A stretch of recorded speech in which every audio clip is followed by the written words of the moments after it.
Adicción a las drogas como un fenómeno biológico y de manipulación cultural. Dr. Rafael J. Salim Pascual, Academia Mexicana de Psiquiatría y Salud Mental. Es claro que la adicción a las drogas es un fenómeno que implica aspectos de múltiples puntos de vista, de la genética, es decir, biológicos, que se manifiestan como procesos de tolerancia y dependencia a la sustancia. También hay manifestaciones de supresión que habitualmente producen los síntomas que son los opuestos a los que se obtienen con las sustancias de las cuales las personas son adictas. Es, sin embargo, el enfermo estigmatizado el más relevante, porque se supone que es por falta de voluntad y que si él o ella tuvieran más empeño, podrían salir de su problema, lo cual es totalmente utópico. Hay una mentira tipo fábula que se crea alrededor de una serie de necesidades que se han fabricado en la población en general como una forma de control social y que tiene un impacto muy importante en los adictos. Se han creado este tipo de necesidades de parte de estructuras oligarcas, que además fabrican este elemento del estigma o del vicio que está centrado en problemas de tipo biológico. Sin embargo, además hay una ganancia de gente que recluta sin que necesariamente tengan estos factores biológicos o no de la intensidad, que a la larga se convierte en un tipo de negocio de ganar y ganar. Este es un ensayo que trata de hablar de los aspectos no únicamente biológicos, de los cuales sabemos bastante, sino también de los aspectos culturales en donde hay una manipulación de estas necesidades y de la falta de satisfacerlas a nivel de los individuos que desarrollan el fenómeno de adicción a las sustancias. Un aspecto importante es el llamado vacío existencial, concepto que comenzó a desarrollarse desde la logoterapia de Viktor Frankl. En resumen, se trata de la pérdida del sentido de dirección y de propósito intrínseco en la vida, lo cual se relaciona de forma directa con conductas de evasión o anestesia emocional en algunos individuos. También se observan conductas de aislamiento y de ausencia existencial. Para algunos estudiosos de esta área, el uso de sustancias no necesariamente implica adicción a las mismas, sino un uso habitual, como ocurre con el alcohol. El componente clave para entender lo anterior es la fabricación artificial de necesidades. Por ejemplo, en adolescentes y adultos jóvenes se observan las modas de ropa, los juegos y las formas de divertirse los fines de semana, todo ello potenciado por la necesidad de poseer bienes materiales, a lo que en filosofía se ha denominado ansiedad por el estatus económico, pues estos elementos los connotan como exitosos y triunfadores. A esto se suma la condición de hiperconectividad que han desarrollado las redes sociales y las formas electrónicas de comunicación, la cual acentúa la ilusión de positividad en las personas. Dicha ilusión equivale a un imperativo de éxito y rendimiento óptimo, que en consecuencia obliga a las personas a ser felices de manera constante. Las redes sociales y la cultura del consumo no solo venden productos, sino también una identidad ideal, que la mayoría de las veces es inalcanzable, fenómeno que se explica en parte por el uso de granjas de bots e influencers. Existe una película coreana llamada Naufragio en la Luna, en la que se ejemplifica cómo una joven vive aislada de su familia y del resto del mundo. A estos sujetos se les denomina hikikomori y constituyen un buen ejemplo de lo mencionado. No todas las fallas a nivel social derivan en adicciones a las drogas, también pueden manifestarse como aislamiento. En Japón existe además un fenómeno relativamente reciente, el de los desaparecidos, personas que se ocultan voluntariamente y cortan toda comunicación con su entorno familiar y social. Este fenómeno se conoce como yohatsu, que se traduce literalmente como evaporación. Se habla entonces de la fabricación artificial de una serie de necesidades, es decir, de la mercantilización del deseo. Al crearse estas dinámicas sociales artificiales, el individuo busca validarse a sí mismo para obtener el estatus que la sociedad le exige, junto con una estimulación constante que puede manifestarse en la adquisición de bienes materiales como autos, departamentos y viajes, o en actividades como salir de fiesta los fines de semana en discotecas o antros, todo ello con el fin de evitar el aburrimiento. En este punto, la premisa central es que el individuo no debe acercarse al umbral del aburrimiento. Esto conduce a lo que puede denominarse frustración sistémica. Las expectativas sobreelaboradas o hipertrofiadas que impone la sociedad chocan con la realidad económica, generando un colapso. Por ejemplo, hay personas que poseen varias carreras y dominan varios idiomas, pero en cuyo sistema de valoración un factor determinante son las relaciones con jefes o figuras de poder. Cuando no logran cubrir ese aspecto, sobreviene la frustración, aun cuando académica e intelectualmente sí cuenten con los recursos para ello. No se trata de una frustración ordinaria, sino de una crisis de insuficiencia existencial.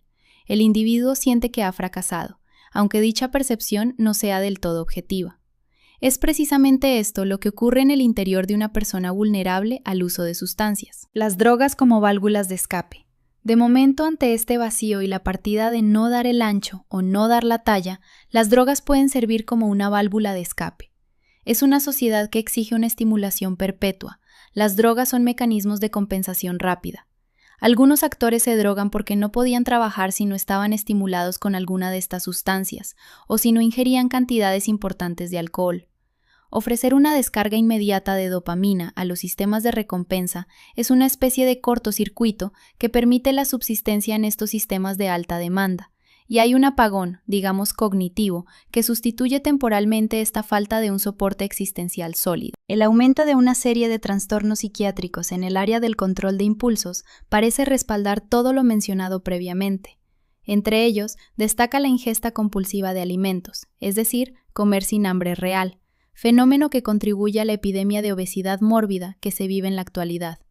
A esto se suman el consumo excesivo de pornografía, la ludopatía y el autoerotismo compulsivo, conductas que en conjunto crean una barrera aparente contra el aburrimiento crónico. Por supuesto, tampoco debe descartarse el componente genético y sus mecanismos neurobiológicos de reforzamiento, pues para ello evolucionamos. Contamos con un sistema de recompensa que nos impulsa a desear la actividad sexual, a apetecer determinados alimentos y a orientarnos hacia ciertos logros, entre otros factores motivacionales. Este sistema de reforzamiento existe en muchas especies animales además del Homo sapiens. Lo que resulta determinante en la pérdida de control es la idea imperante de que debe mantenerse un nivel de consumo muy elevado para evitar el fenómeno del aburrimiento cultural. Esto se presenta entonces como un fenómeno biopsicosocial y político, en el que es necesario abordar no solo la parte biológica, sino también la dimensión social y política de la presión que lleva a las personas a desarrollar este tipo de conductas. A nivel clínico epidemiológico, esta vulnerabilidad se denomina trastorno por uso de sustancias, abreviado como TUS, al cual no se le atribuye un factor único o aislado, sino que se analiza a través de modelos de heredabilidad genética y modelos de riesgo multifactorial. Un ejemplo de ello son hermanos con cargas genéticas similares, que presentan comportamientos ante las sustancias totalmente opuestos, lo que evidencia la presencia de factores diferenciales entre lo social, lo cultural y lo biológico. ¿Cómo puede medirse la vulnerabilidad? La vulnerabilidad es un concepto o constructo biopsicológico que puede evaluarse de diversas formas. En primer lugar, se encuentra el componente genético, relacionado con los genes que heredamos de nuestros padres. En este punto existe un fenómeno conocido como la lotería genética, en el que aún proviniendo de los mismos padres, no todos los hijos presentamos los mismos rasgos o características similares. Incluso, algunos parecen no pertenecer a la misma familia. En términos generales, los factores genéticos de vulnerabilidad para desarrollar una adicción se han calculado entre el 40 y el 60%. Este porcentaje varía, sin embargo, según el tipo de sustancia. En el caso del alcohol y el cannabis, la vulnerabilidad se calcula aproximadamente entre el 50 y el 60%, mientras que para estimulantes como la cocaína y las anfetaminas puede elevarse hasta el 72%.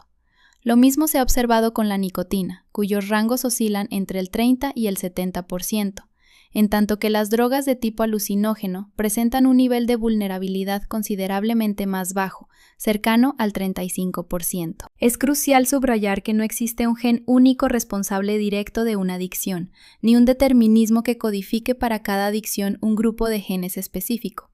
La vulnerabilidad es, en cambio, poligénica, es decir, intervienen múltiples factores genéticos. Por ejemplo, la variabilidad en el receptor de dopamina D2 presenta una influencia considerablemente mayor que la observada en los sistemas GABAérgicos u otros sistemas relacionados con distintos tipos de sustancias adictivas. Lo importante es que el 40 al 60% restante de esta ecuación de riesgo para desarrollar una adicción corresponde a factores ambientales, los cuales se traducen en un fenómeno biológico conocido como epigenética. En la epigenética intervienen los ambientes compartidos, que comprenden la dinámica familiar, el estatus socioeconómico del núcleo familiar y la exposición temprana a sustancias dentro del hogar. A esto se suman los ambientes no compartidos, como la escuela, el barrio, los amigos y los clubes, entre otros, los cuales constituyen vivencias individuales, traumas, redes de pares y crisis que otorgan sentido a ese vacío existencial del que hemos hablado previamente. El concepto de epigenética ha transformado la manera en que se comprende la realidad de las enfermedades, entre ellas la adicción a las drogas, reconocida hoy como una enfermedad en sí misma. A través de la epigenética, una serie de cambios medioambientales modifican la expresión de ciertos genes, que encontrándose previamente encubiertos o latentes, comienzan a expresarse mediante la producción de proteínas específicas.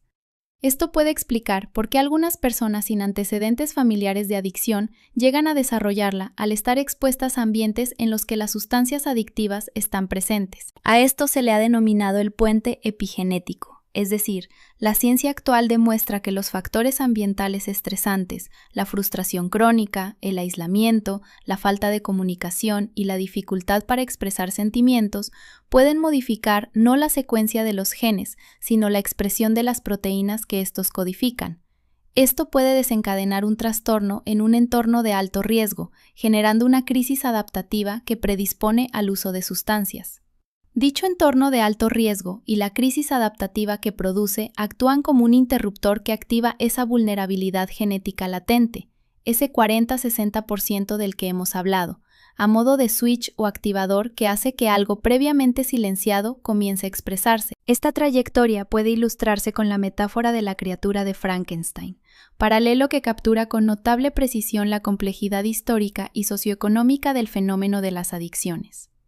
La novela de Mary Shelley encarna la hibris humana en su forma más pura. Por un lado, se concibe una criatura bajo el espejismo del control absoluto, para descubrir después que dicho control es inexistente, lo que desencadena una persecución destructiva en la que los pacientes rehúsan aceptar su condición de enfermos y la responsabilidad que ello conlleva. Por otro lado, los familiares y la sociedad los marginan de igual manera.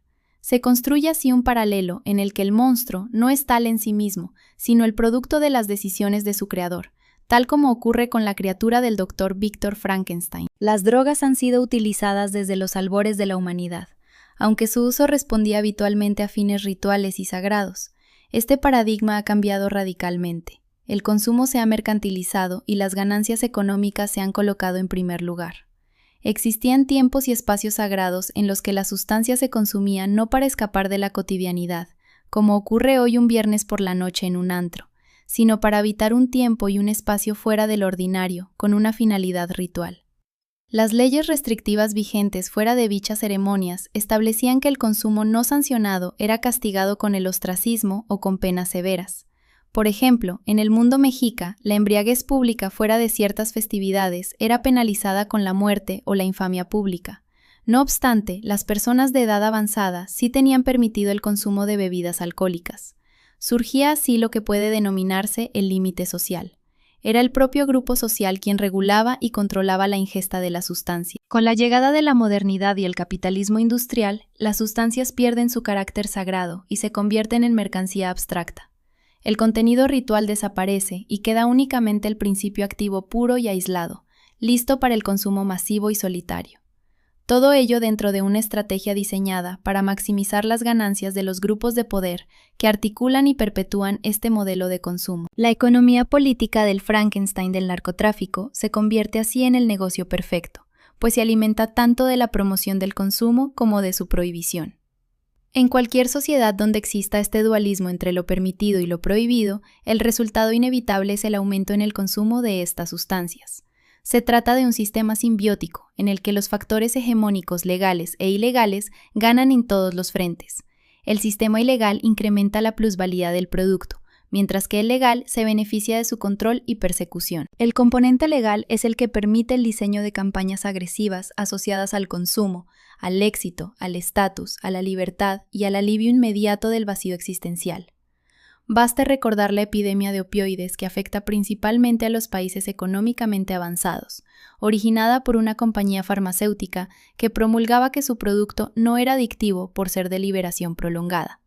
Sin embargo, con el tiempo se produjeron fármacos de dosis progresivamente mayores, lo que derivó en el descubrimiento de que productos como el fentanilo y otras sustancias, que tienen un lugar legítimo dentro del arsenal clínico moderno para el manejo del dolor y la oncología, terminaron diversificándose hacia el mercado de las drogas ilegales, donde lo que impera son las ganancias. La paradoja de la ilegalidad del narcotráfico es precisamente donde el Frankenstein creado muestra su faceta más perversa. Al prohibirse estas drogas por parte del Estado, el precio del producto no disminuye, sino que por el contrario, se dispara. Comienza entonces a observarse el fenómeno de la adulteración de sustancias como un factor de riesgo adicional. A su vez, la ilegalidad genera márgenes de ganancia considerablemente más elevados, lo que da cuenta de que se trata de un negocio prácticamente imposible de desplazar, dadas las ganancias que produce. En definitiva, el adicto es un daño colateral del sistema capitalista articulado en torno al narcotráfico. El negocio de la persecución, la llamada guerra contra las drogas, genera su propia economía. Contratos multimillonarios en armamento, tecnología de vigilancia, prisiones privadas y financiamiento del aparato de seguridad. La lucha contra el narcotráfico justifica incluso la militarización de fronteras y el control social, mientras que el flujo de capitales continúa desplazándose de un lado a otro. El lavado de dinero alimenta y oxigena el sistema financiero global legal de los grupos oligárquicos.